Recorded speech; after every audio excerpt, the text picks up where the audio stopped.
Um poeta encontra uma escapatória. Como Einstein é praticamente o símbolo comumente aceito de uma mente assombrosamente brilhante, a maioria das pessoas não sabe que, depois do grande triunfo da relatividade geral, que teve lugar quando ele tinha apenas 30 e poucos anos, Einstein apostou no lado errado da física moderna, porque não conseguiu aceitar as suas conclusões. Quando proferiu a sua famosa frase, em que afirmou não acreditar que Deus jogasse aos dados com o universo. Einstein estava a declarar a sua oposição à incerteza e aleatoriedade do comportamento quântico. Toda a vida acreditou numa criação unificada que funcionasse sem brechas, quebras ou divisões. A noção de que existe apenas uma realidade e não duas foi algo que Einstein lutou por provar até à sua morte, em 1955, mas essa demanda estava tão longe da física convencional que, depois dos anos 30, ele passou a ser considerado um pensador secundário.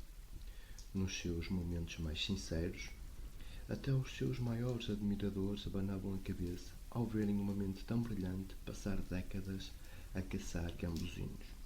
Mas, numa dada ocasião, ele obteve uma pista sobre como escapar à armadilha formada pela relatividade e pela mecânica quântica.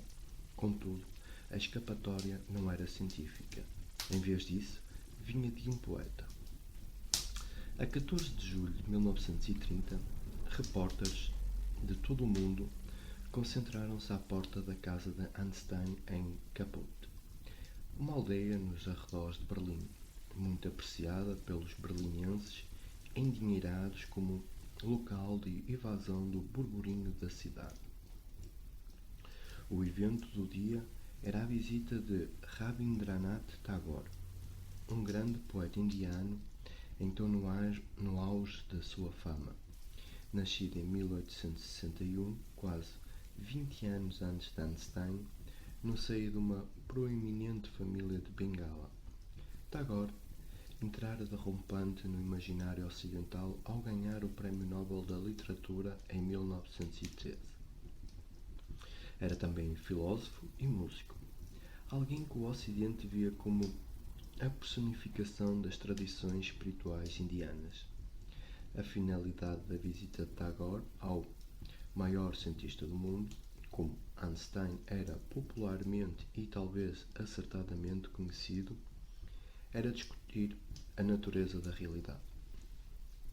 Como a ciência levantava sérias objeções à visão religiosa do mundo, os leitores achavam que Tagore possuía uma ligação estranha e muito pessoal a um mundo superior. Ainda hoje, a leitura de algumas passagens da sua obra cria a mesma impressão. Sinto esta angústia cá dentro. Será a minha alma a tentar sair? Ou a alma do mundo a tentar entrar? A minha mente treme com o restolhar das folhas. O meu coração canta com o toque da luz do sol. A minha vida alegra-se por flutuar com todas as coisas, no azul do espaço e na escuridão do tempo. Nesse dia de julho, enquanto a sua conversa era registada para a posterioridade, a curiosidade de Einstein sobre a visão do mundo de Tagore ultrapassava o interesse cortês. O cientista reconheceu o apelo de uma realidade alternativa. Einstein fez a primeira pergunta: acredita no divino isolado do mundo? A resposta de Tagore, formulada num floreado inglês da Índia, foi uma surpresa. Isolado não. A personalidade infinita do homem compreende o universo. Não pode existir nada que não possa ser integrado pela personalidade humana. A verdade do universo é a verdade humana. Então, Tagore anunciou um tema que combinava ciência e miticismo numa metáfora. A matéria é composta por prótons e elétrons, com espaços entre eles. Mas a matéria pode parecer sólida sem as ligações nos espaços que unificam os eletrões e prótons individuais. Todo o universo está ligado a nós, como indivíduos, de uma maneira semelhante. É um universo humano. Numa simples frase, o universo humano, Tagore estabelecera o derradeiro desafio ao materialismo. Além disso, minorara a tão apreciada crença num universo divino. O materialismo considerava os seres humanos uma criação acidental que ocorrera num pequeno planeta perdido entre milhares de milhões de galáxias. A religião, na sua interpretação mais literal, colocava a mente de Deus infinitamente para além da mente humana. Tagore não acreditava em nenhuma destas versões e Einstein ficou imediatamente interessado como demonstrara a transcrição abaixo. Einstein. Existem duas concepções diferentes da natureza do universo. O mundo como uma unidade dependente da humanidade e o mundo como uma realidade independente do fator humano. Tagore rejeitou esta proposição alternativa. Tagore. Quando o nosso universo está em harmonia com o homem eterno, conhecemo-lo como a verdade e sentimos-lo como belo. Einstein. Essa é uma concepção puramente humana do universo. Tagore. Não pode existir outra concepção. Tagore não estava a declamar fantasias poéticas ou mesmo dogmas místicos. Apesar das suas vestes soltas e da sua longa barba branca de sábio, há 70 anos que se esforçava por aceitar a visão científica da realidade e sentia-se capaz de lhe contrapor algo mais profundo e mais próximo da verdade. Tagore. Este é um mundo humano. O mundo não existe separado de nós. É um mundo relativo e a sua realidade depende da nossa consciência. Não há dúvida que Einstein compreendeu as implicações do universo humano de Tagore e não o ridicularizou nem tentou desvalorizá-lo, mas também não conseguiu aceitá-lo. Seguiu-se a parte mais acesa do diálogo. Einstein. Então a verdade ou a beleza não são independentes do homem? Tagore. Não. Einstein.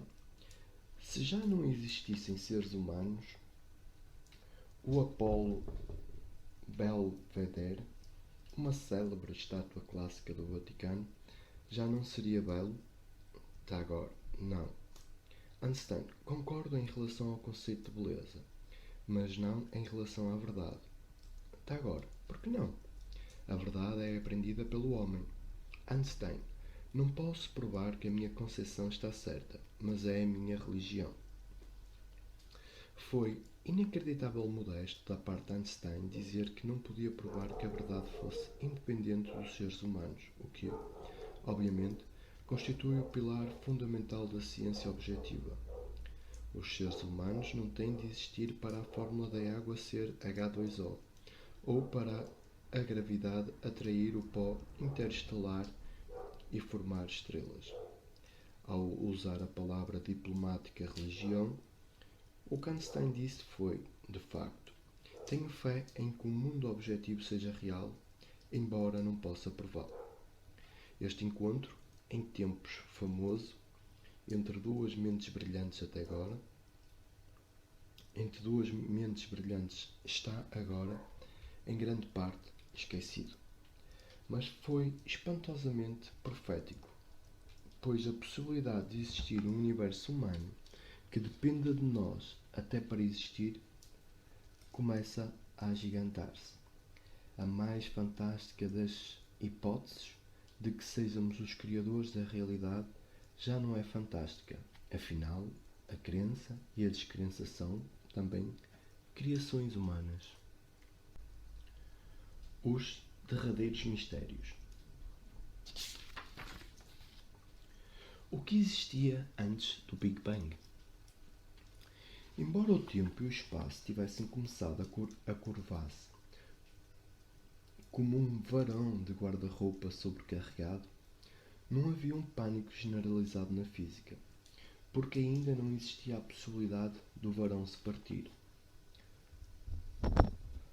Os buracos negros, que quebram o espaço e o tempo, só mais tarde foram trazidos para a discussão. Foram concebidas equações brilhantes para conservarem a realidade intacta. Por isso, o próprio fato de a matemática ser tão obscura manteve algumas ideias bastante perturbadoras longe do público em geral. Mas tudo isto mudou com o advento da teoria do Big Bang. De uma penada, o tempo partiu-se em dois. Havia o tempo tal como o conhecemos, que aparecera com o Big Bang, e havia outra coisa, tempo estranho, pré-tempo, não-tempo, que existia fora do nosso universo. Vejamos se conseguimos visualizar a realidade fora do nosso universo. Por uma questão de conveniência, formularemos o enigma desta forma. O que existia antes do Big Bang? Não há melhor forma de visualizar o problema do que entrar numa máquina do tempo imaginária que nos faça retroceder cerca de 13,7 mil milhões de anos. Ao aproximar-nos da explosão inimaginável que iniciou a criação deste universo, a nossa máquina do tempo é exposta a um perigo extremo. O universo recém-nascido, que era superaquecido, levou centenas de milhares de anos a arrefecer o suficiente para que os primeiros átomos se agregassem. Mas, visto que a nossa máquina do tempo é imaginária, podemos vê-la a navegar através do espaço superaquecido sem derreter nem se desintegrar em partículas subatómicas. Ao chegarmos a poucos segundos de distância do Big Bang, ou mesmo a menos, sentimos que estamos a aproximar-nos do objetivo. Segundos significa que o tempo existe e agora só nos resta o desafio de reduzir os segundos a milésimos, milionésimos e bilionésimos de segundo. O cérebro humano não atinge escalas tão ínfimas, mas vamos presumir que temos um computador a bordo que pode traduzir bilionésimos de segundo em algo que o cérebro humano possa aprender. Finalmente, chegamos à unidade mais pequena de tempo e espaço que é possível imaginar-se. Os famosos versos de William Blake: encaixa o infinito na palma da tua mão e a eternidade numa hora. Estão a tornar-se verdadeiros. Embora uma hora seja demasiado tempo, neste ponto em que a escala do cosmos se torna infinitissimamente pequena, o nosso computador de bordo enlouquece e, inesperadamente, deixa de funcionar. Todo o nosso quadro de referência se dissolveu.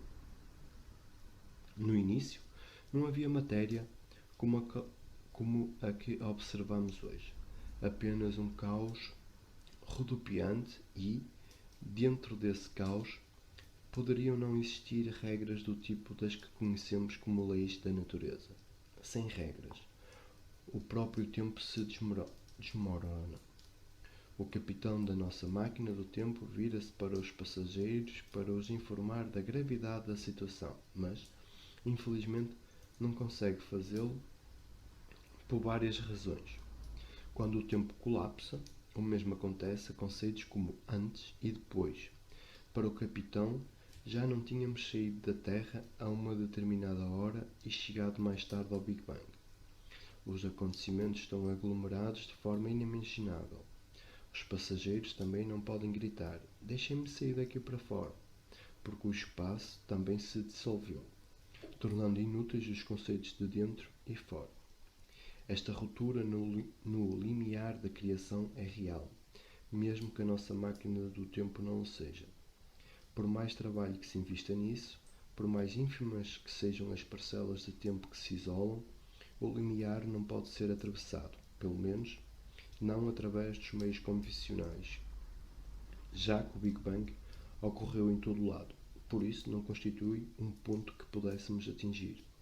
Restam-nos duas opções: ou o que existia antes do Big Bang é uma pergunta de resposta impossível, ou será necessário descobrir meios extraordinários que possam fornecer-nos uma resposta.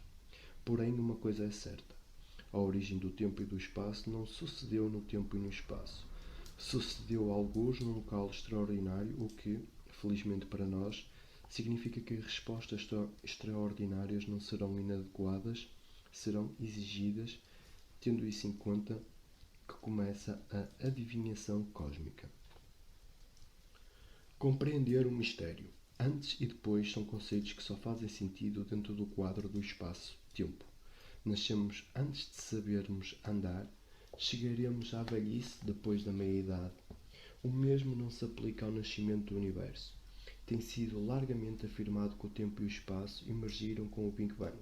Se isso for verdade, e trata-se apenas de uma possibilidade, não de um pressuposto assente, a verdadeira pergunta será: o que existia antes do início do tempo? Será esta forma de colocar a questão melhor do que a primeira? Não. Antes do início do tempo é uma contradição em termos. Como dizer, quando o açúcar não era doce.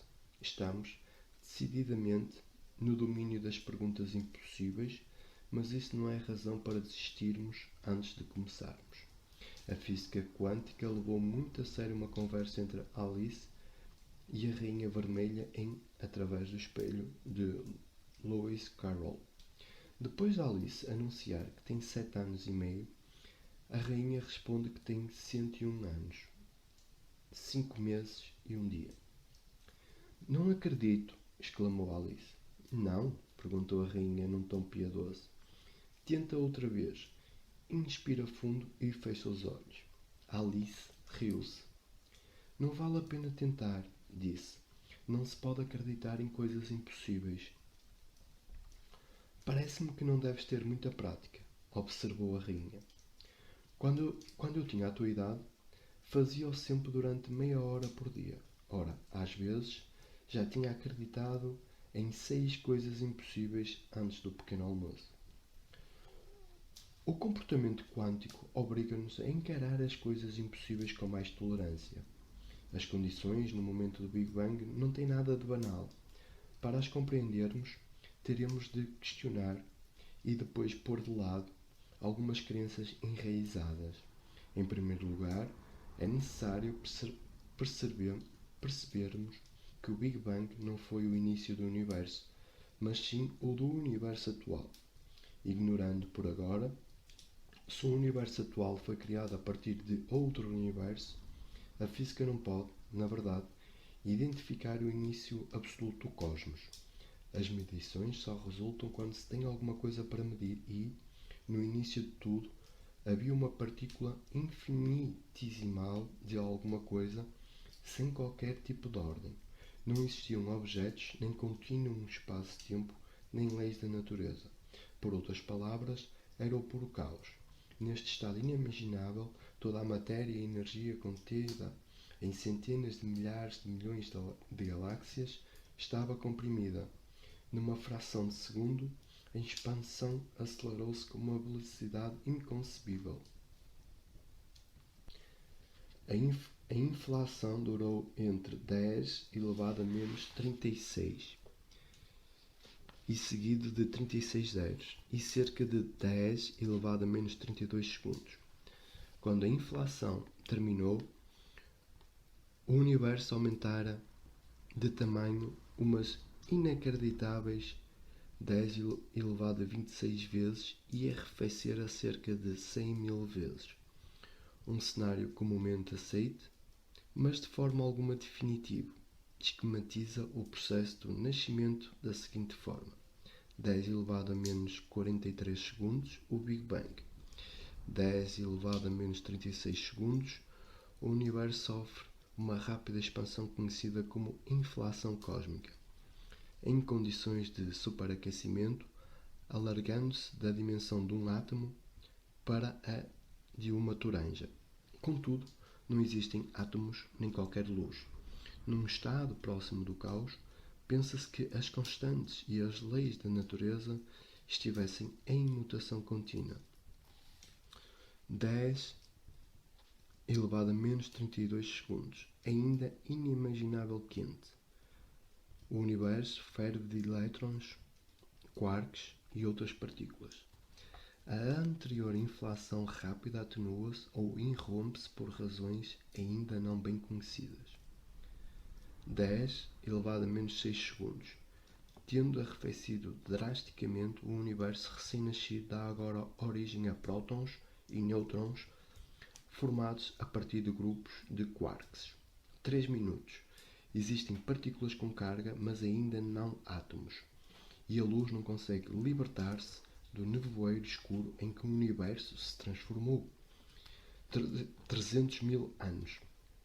O processo de arrefecimento atingiu um estádio em que começam a formar-se átomos de hidrogênio e hélio a partir de elétrons, prótons e nêutrons. A luz consegue agora libertar-se e a distância que alcança determinará, daqui para a frente, a fronteira exterior, o horizonte de eventos do universo visível. 1000 milhões de anos. Através da atração da gravidade, o hidrogênio e o hélio agregam-se em nuvens que darão origem a estrelas e galáxias. Esta cronologia segue o impulso produzido pelo Big Bang, que foi suficiente, mesmo quando o universo era do tamanho de um único átomo, para produzir, muito mais tarde, os milhares de milhões de galáxias hoje visíveis. Estas continuam a ser afastadas pela expansão que se seguiu à inimaginável explosão primordial ocorrida no início. Muitos acontecimentos complexos tiveram lugar desde esse início. Livros inteiros são dedicados à descrição apenas dos primeiros 3 minutos da criação, mas, para os fins que aqui nos ocupam, bastam as linhas gerais. Dado que todos conseguimos visualizar a explosão de um pau de dinamite ou de um vulcão, o Big Bang parece enquadrar-se na nossa visão da realidade, inspirada pelo senso comum. Mas a nossa compreensão desse acontecimento é frágil. Na verdade, os primeiros segundos da criação põem em causa quase tudo o que percepcionamos acerca do tempo, do espaço, da matéria e da energia. O grande mistério relativo à emergência do nosso universo é saber como algo foi criado a partir do nada. E ninguém compreende verdadeiramente como isso ocorreu. Por um lado, o nada não é alcançável através de qualquer forma de observação. Por outro lado, o caos inicial do universo recém-nascido é um estado totalmente estranho, desprovido de átomos, de luz e talvez até das 4 forças básicas da natureza. É impossível evitar todo este mistério, porque o mesmo processo de nascimento prossegue, neste mesmo minuto e a todo momento, ao nível subatómico. A gênese está, agora mesmo, em curso. As partículas subatómicas em que o cosmos assenta aparecem e desaparecem continuamente. Como um interruptor cósmico de ligar e desligar, existe um mecanismo que transforma o nada, o chamado estado de vácuo, num oceano fervilhante de objetos físicos. A nossa visão da realidade, baseada no senso comum, vê as estrelas a flutuar num vazio frio e desprovido de tudo. Contudo, na verdade, o vazio é rico em possibilidades criativas que vemos revelar-se à nossa volta. Este argumento parece estar já a tornar-se abstrato, pronto a pairar para longe como um balão de hélio. Não queremos que isso aconteça. Todos os mistérios cósmicos têm um rosto humano. Imagine-se sentado no jardim, numa espreguiçadeira, num dia de verão. Uma brisa quente faz-o sentir-se sonolento e tem a mente povoada de imagens incompletas e pensamentos inacabados. De repente, alguém pergunta: "O que queres para o jantar?" Abre os olhos e responde: "Lasanha." Esta pequena encenação contém o mistério do Big Bang. A nossa mente é capaz de se esvaziar, de ficar em branco. Nesse estado, é atravessada por imagens e pensamentos caóticos, mas, quando nos é feita uma pergunta e formulamos uma resposta, esse vazio ganha vida. De entre uma infinitude de possibilidades, escolhemos uma única ideia, e esta forma-se-nos na mente do seu moto próprio. Esta última parte é crucial. Quando dizemos lasanha, ou qualquer outra palavra, não a formamos a partir de algo mais pequeno. Não a construímos de todo. Ela apenas nos ocorre. Por exemplo, as palavras podem ser divididas em letras, tal como a matéria pode ser dividida em átomos. Mas claro que esta não é uma descrição exata do processo criativo. Toda a criação faz nascer algo a partir do nada. É uma lição de humildade a perceber-nos de que, embora nos sintamos confortáveis como criadores, imersos em palavras e pensamentos infinitos, não fazemos ideia de onde estes vêm. Sabe qual será o seu próximo pensamento? Até Einstein via suas ideias mais brilhantes como felizes casualidades. O que convém reter é que criar algo a partir do nada é um processo humano e não um acontecimento cósmico distante. A transição do nada para alguma coisa leva sempre ao mesmo resultado. Uma possibilidade torna-se real. A física desumaniza o processo e fala com uma precisão incrível. Em escalas de tempo inimaginavelmente pequenas, vibrações de quanta surgem do vazio e depressa nele se voltam a dissolver. Mas este ciclo de surgimento e desaparecimento quântico é totalmente invisível para nós. As regras que regem a criação física têm de ser deduzidas.